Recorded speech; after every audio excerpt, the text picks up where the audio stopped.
I dag har vi dagens regionale nyheder. Jeg hedder Bent Christensen, og i dag har jeg nyhederne. Jeg får lige at vide i mine øresnegl, at i dag, der har vi lige så fanget den gule halvmånes leder. Okay, og du må gerne slå om til der, hvor de har dem. Har du en udstillelse til pressen? Ja, han har lille skjorte på. Nå, okay. Hvor bliver filmer du? Er du død? Ja. Er du sikker på, at du er død? Ja. Læge, kommer ikke. Jeg er bange for at stå. Farvel. Slip for mig.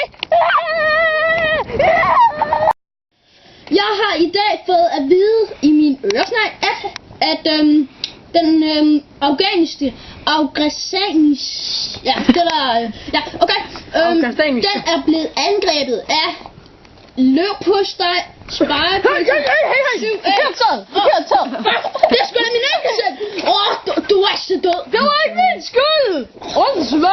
Nå, den afghaniske tinges, den, som jeg lige sagde, den er blevet angrebet af en masse atommissiler. Yep. Nå.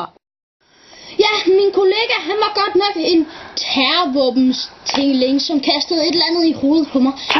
Det der grimme ar-tingest. Men ja, han er blevet sat til Israel. Okay.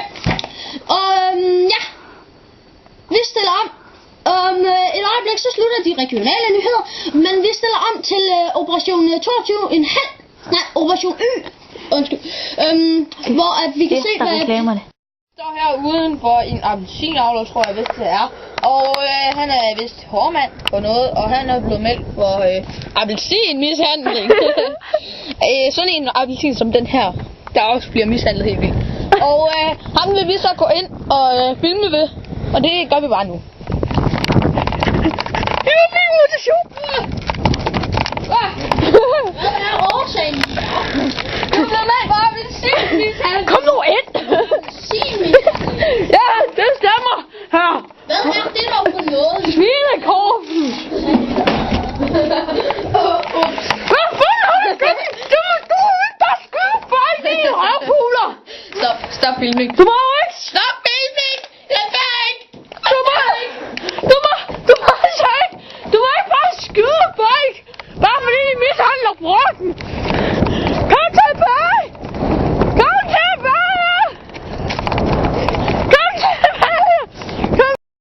Kom du noget til?